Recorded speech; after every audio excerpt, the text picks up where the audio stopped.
Hi everyone, welcome to today's Kinterns virtual shadowing session.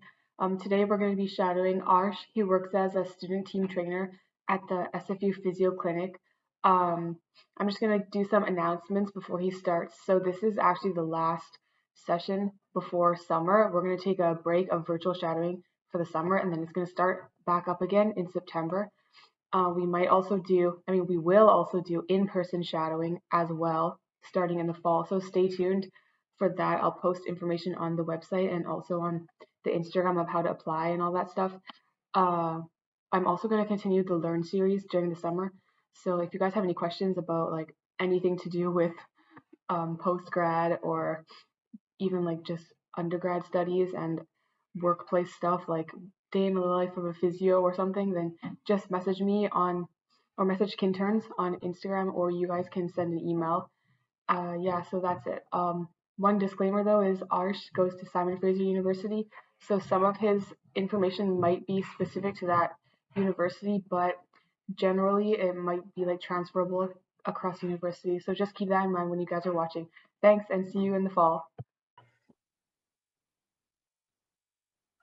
Hey, Kinterns, how's it going? My name's Arsh Pandher. I want to thank the Kintern program and Leah for giving me an opportunity to come out here and talk to you studying kinesiologists or already full-fledged kinesiologists about opportunities that are present for you to just take hold of and just gain new experiences and learn new things. So an overview, we're just going to go over introductions, why I chose kinesiology, my future goals, the NCAA and the PGHO, how to apply for the SFE clinic, especially if you're an SFE student, duties for the SFE student team trainers and clinic assistants. We'll go over an injury scenario at the end. We'll do some closing remarks, and then we're done. Nice and easy. Who am I? My name's Arsh Pandher. I'm a fifth-year kin major, yes. Spelling kinesiology is one of the hardest things to do, so I don't like spelling it out too much. I abbreviate it. I'm the co-founder of South Asian Cancer Association and Helping Others Play Equally, known as HOPE. We made it nice and cute. The forum being aimed at increasing the awareness of heart health in the South Asian community, and the latter being aimed at removing boundaries for kids with disabilities, and overall just spreading awareness among the youth about kids with disabilities. This is primarily aimed at kids who are 6 to 13 years old, just to kind of help them understand that there are kids who aren't just like them, and sometimes they're going to need a little bit of an extra help. I'm also an NCAA student trainer. I volunteered with the women's softball team and the men's soccer team. Next semester, I might work for either track and field or wrestling. Undecided. Wrestling would be nice because more injuries, more taping for me. Not gonna win, no injuries. But I'm also a student team trainer for the PGHL Surrey Knights hockey team as well. Our record is amazing. I think we won one game. We lost 34 last season. So at least we didn't lose all of them, right? Stuff I like to do. I grew up playing basketball. I was a point guard. That's how I dislocated my shoulder. I also played volleyball as a libero. I'm not too tall, but I can run and dig. I love to go camping and exploring BC. I mean, might as well look at that picture. You can't get that anywhere else. I think it'd be a waste, not to accept everything BC does have to offer. During the winters, go snowboarding. We got beautiful mountains, except for Cypress. I hate that mountain. I don't even want to justify it. I don't like that mountain one bit. I have a pupper. It's a little sheepoo, and he's my boy. His name is Oreo because he's got a white stripe right down the middle. Super cute. Right now, learning how to ride a motorcycle. Mom doesn't want me to, but you know what? It's amazing. It's fun. It's the summer. Why not? I'm going to have my license and a bike, hopefully by the end of the winter, this winter coming up. Just trying to save up right now. I also play spike ball. It's a fun game, keeps me fit, keeps me active. Why I chose kinesiology. If I had chosen BP, I would have had to take 2 organic chemistry classes, but in Ken, it's only 1. Win-win. My PE teacher, Miss Martin, when I was signing up in grade 12 in planning class, when I was like, selecting the programs and the courses that I want to take, she's like, Arsh, why don't you try kinesiology? I think you have the personality for it. To this day, don't know what she meant. Great lady, though. I always knew I wanted to do something with sciences, though, yeah. From the earliest memory, I remember I wanted to be a doctor, realized, you know what, no, I'm not trying to spend that long in school. Fell in love with BPK 142 and 241, started taping. Mike Walsh was my 142 prof. He's tough, but he's fun. And before you know it, I was like, this is it for me. Enjoy the process so far, built some great relationships. That my friend right over there is Awesome Khan. Kid's brilliant. He's one of the student team trainers. I believe he works with the men's football team. But yeah, no, he was one of my first friends at SFU. Shout out, awesome. Future aspirations. I'm hoping that by spring 2022, I'll be done with my 5-year stint at SFU. Been here for 5 years. The goal was 4, but I'm not. There's no way I'm taking 4 classes a semester. That's not sustainable, especially if I want to volunteer and have a job. It's a little tricky. The plan is to go and apply to local and international schools with a physiotherapy program and finish those 2 years up to become a certified physiotherapist. That's the dream. I want to do anything and everything to avoid being as sad as my friend Barjo. If you can look at him, look how happy everyone is except for him. He clearly isn't a kinesiology major. Clearly. More about the PGHO and the NCAA clinic. PGHO, an acronym for the Pacific Junior Hockey League, and the team I worked for was the Surrey Knights. This picture's a little bit older. It was the Langley Knights before the team transferred and everything. The team manager is John Craighead. That's him right over there. He is a former Canucks player and a Canucks alumni. This is a great spot to get more taping practice in and help with any like post pregame stretches. Basically, a nice place to keep you on your toes and just keep having that information that you've learned in school is to keep applying it over and over again. So I like it. The most common kind of injury you'll deal with here is concussions and inversion sprains, grade 1. The boots or the skates that they have, it goes all the way up. So you're not going to see a lot of syndesmosis sprains or anything. It's just fairly simple stuff. The locker rooms are wild. Oh, this is so true. If naked people scare you, this absolutely is not for you. No one gave me a heads up. I thought people would, wear towels, cover up. Nope. I get nightmares every now and then, but nope. Simon Fraser University. This is for SFU kids, especially at this point on. I'm super proud of this university because we're the only ones who have an NCAA program in Canada, which is something I think all of us SFU kids should take pride in. We got a coaching staff that consists of Olympic athletes who are more than qualified to train the newer generation of athletes. And these new kids coming in absolutely give their everything to the sport. We have an amazing clinic that consists of qualified and experienced team trainers headed by Rohit Tawakar, who is the head physiotherapist. A cool fact about Rohit, he was the physiotherapist for Sachin Tendulkar. If anyone knows anything about cricket, Rohit's your man to talk to. The program consists of 2 semesters in the clinic and then being assigned a team only if deemed capable by the staff who will supervise and train you. So when you are in the clinic, all eyes are on you. Make sure you're professional, make sure you're nice, make sure you're outgoing. Just make sure you're always doing something, you're always working, because at that point, they're going to be the ones who will be moving you onto a team. Once again, it's a privilege to work in such a clinic, and you'll see injuries ranging from small stuff like bruises and cuts to dislocated fingers, and even more freakier stuff like deep cuts near some not so pleasant areas. Same goes for taping. You learn all the basics in 241. Once again, this is this SFU course, but I bet there's other courses at your school that teach something about taping. You'll learn the basics and everything, and I mean everything. Stuff that you haven't even learned in these classes will be applicable. That you'll be taught so many new taping styles and taping techniques. It's amazing. How to apply, once again, SFU kids only, but other schools have similar programs. The recs are completion of PPK 241 or equivalent, first aid, CPR, and AED training. It's a 2-day program. I just got that done. I went down to my local pool and it was, where did I go? Sun God, and just absolutely knocked it out. Took 2 days, nice and easy. You need to complete, this is wrong. It's supposed to be 2 semesters completed in the clinic rotation. So you got to be in the clinic for 2 semesters, and then you'll get judged and moved on. You got to have good time management, organization skills. You have to complete the CATT, the Concussion Awareness Training Tool. I think everyone, especially if they're going to kinesiology or trying to be a student team trainer, should have to get this done because concussions are a huge thing and we don't want to be missing those. You fill out the form and you wait for one of the team trainers, qualified team trainers, to reach out to you. How to do well. Always ask questions. When I first went in there, I asked all sorts of questions. Some of them might have not even been relevant, but I asked questions. Always finish the assignments assigned to you in the clinic. We'll go over what the assignments look like. Be proactive, talk to the athletes and trainers, and don't be afraid to tape. Practice those taping skills because trust me, they will come in handy. Let's go look at the form. If we come right over here. So this is what the form looks like. So once again, it summarizes the roles of a student trainer, the requirements that you need, and just ask for basic information. You fill this out, and the team trainers are really good at reaching out to you, and you should get a response within 2 to 3 weeks and move forward from there. And once again, this is for SFU students only. We're looking for volunteers. Don't be afraid. Don't be shy. Come on in. It's a lot of fun.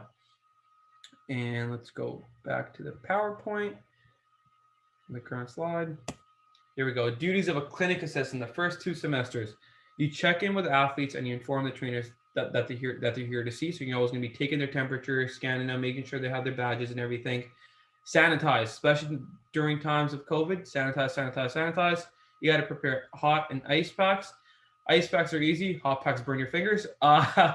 You practice taping on athletes and other clinic assistants that you will most likely be paired with, especially once COVID is over. I remember practicing a lot on my partner, who I believe her name was Tanvir, and we used to just tape each other up all the time. It was a good time.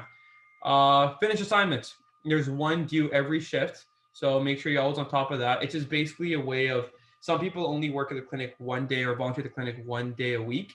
And these assignments are a great way of making sure that you don't forget the information that you've learned in the clinic. It's a way of reiterating certain points and really making sure it gets home.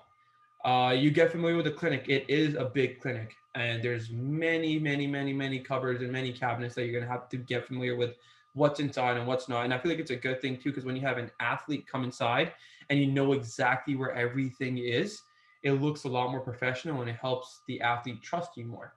Prepare game ready. That's the game ready. You'll be very comfortable with this. You're preparing this guaranteed every shift.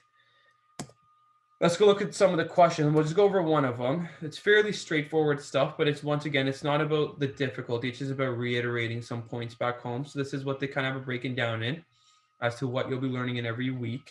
And this is just for the first term. There's for 2 terms, but I was only there for 1. I got lucky. Just go to questions, like an acute timeline bone. You got an acute injury. Just fill it in. It's nice and easy. You can search it up. You can use Google.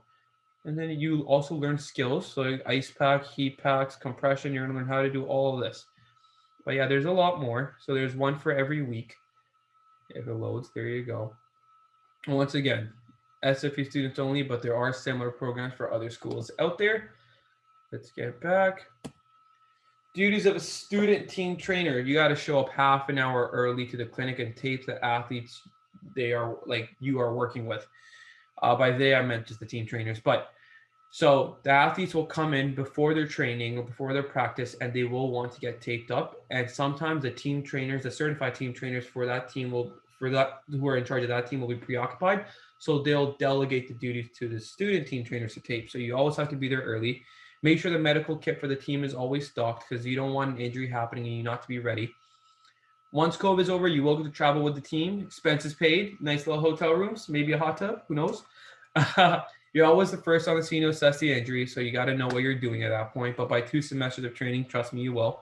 You'll provide immediate care. You also have to keep the training staff and the physiotherapists at SFU informed on the situations of the players. Some players are injured, some players are fatigued. So with one team trainer being in charge of multiple teams, it's hard for the team trainer to know what's happening with every player. So that's where the student team trainers come in, where they keep an eye out and just let the team trainers know what's actually going on. So this is our staff right here. This is Rosa Walker, the head physiotherapist. That's Tanya Rank. I believe she's a team trainer. That's Zach Hogan, team trainer for the SF. Oh, I know he works for sure with the football team. That's Justin, and that's Kim. Look at Kim trying to help someone out. Once again, they're one of the sweetest people you ever meet. They're super helpful, super nice, and trust me, they'll get you trained and ready to go. And it's great connections. They have a lot of stories to tell. I like these guys. Let's run over a scenario, nice little scenario time. From injury return to play. So this is basically kind of what it looks like. The course of action for the athletes always, and the recovery plan always is ultimately decided by the team physio and the team trainers, not the student trainers. Not the student team trainers. We're just there to observe and just see what they do. But commonly what I've seen is an injury happens. They're assessed by the student team trainer initially. If severe, affecting performance, or athlete reports of high levels of pain, then it's out of my hands. I'm taking them over to the actual team trainer. From there, the athlete will be assessed by the physio or the team trainer, and hypothesized amount of rest is prescribed. Then from there, whatever the plan is, you get active recovery, you return to play without contact, With contact with low intensity, then you're back to return to play. Another key point, progression of these stages depend on the athlete's tolerance and trainer/physio discretion. My whole job throughout this whole process is to make sure the athlete's doing what the team trainers or the physio has prescribed. If they're not, guess what? I'm going to snitch. I'm going to blow the horn. I'm going to tell everyone. I want you to recover properly, and I don't want that injury to reoccur. I might sound mean, it might seem like harsh, but it's the right thing to do. Shoulder dislocation. Let's just go over this injury. Let's just say there's an athlete. I'm watching him play. It's a basketball game. He goes down. He dislocates his shoulder. The causes for a normal shoulder dislocation, mostly they're posterior shoulder dislocation. Those are the most common ones. But the causes are, it's an acute injury. There's generally trauma or a sporadic forceful movement of arms. So just imagine the basketball player got mad and he took the ball and just swung it. And with that force, it just popped his arm right out. What does the athlete typically report? They go like, oh, dude, my shoulder's not feeling right. Something's off. I'm in pain. Or, dude, it's not stable. It feels weak. Typically, an athlete knows when they've dislocated their shoulder because it's a recurring injury. Once you've dislocated, it's going to happen most likely over and over and over again. So people who typically dislocate their shoulder know, unless it's their first time. That's when this is when you got to be on your toes. This is how it presents itself, the injury. So the athlete will normally come over to you with their arm braced like this, and they just limp or slowly walk over to you. There's a step deformity. So why step? You see how that acromion posted, you can kind of see it coming out. There's a little step. It's a little drop off. That's what a step deformity kind of looks like. Actions, if we don't know it's a shoulder dislocation, there's some tests you can perform. Learn these tests in BPK 241. These are tests team trainers would perform. These are tests that a student team trainer would observe and learn from. There's an apprehension test, where I would take the athlete's arm that I suspect is dislocated or subluxated, I'd put it in this position and slowly start moving it back passively and just look in their eyes. If they seem like they're in pain or they're scared of something, that's a positive apprehension test. There's a sulcus sign. That's basically when I take their arm that I think is dislocated or subluxated, I pull it downward, and there's a little bump, the indentation that appears. That's a positive sulcus sign. There's also a posterior to anterior glide. You just grab the head of the humerus, and if it just moves around a bit more than normal, that's a positive anterior glide sign. Once again, these are tests that certified physiotherapists and certified team trainers would do. The only difference between me and them right there, I'm not certified, nor do I know how to do these tests properly. They know everything. I just observe. Want to make that clarification. I'm learning. Once the shoulder's been reduced, that means it's been put back in the socket. Average rest time, 2 to 3 weeks. Where physio, after that is physio or range of motion restored, rotator cuff muscles are strengthened. And throughout this whole process, as a student team trainer, I'm just observing them, making sure they're not cheating. You got to practice without contact, then with contact, and then with the approval of the physio staff and the coaches, it's back to return to play. And that's kind of what a student team trainer observes, and that's what a team trainer does, and that's what a physiotherapist does too. Once again, super fun, super cool stuff to learn about. Absolutely love it. Closing remarks. If you enjoy team sports and have a passion for how the human body works, and being a team trainer is absolutely an option. Coming across the trained and certified team trainers I've come across at SFU, I've learned that each team trainer personalizes their treatment and tailors it to every athlete, which separates a good team trainer from a great team trainer. And one thing I know, Kim does this all the time, is Kim knows her athletes.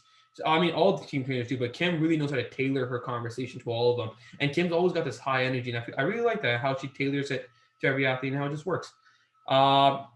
I didn't discuss how to become a team trainer because I am not a certified team trainer. I just gave you an overview of their job description and the opportunities to shadow certified team trainers. For that, Leo, for sure, the starter of Kinterns, will get a certified team trainer to discuss the path to becoming an actual team trainer. I hope I've made you more aware of the opportunities present and that you join a PGHL team, not the Surrey Knights. You could maybe do better. Or for SFU students or anyone at different schools, join a clinic and start making those connections and building relationships. At the end of the day, I want you guys to seize those opportunities. And that's about it. My name is Arsh Pandher. Once again, thank you so much for the opportunity for this, Leah and Ken Turns. I hope you guys learned about some opportunities that are present to you, and I hope you do seize them. With that, I'm out. Bye. Thank you. Okay.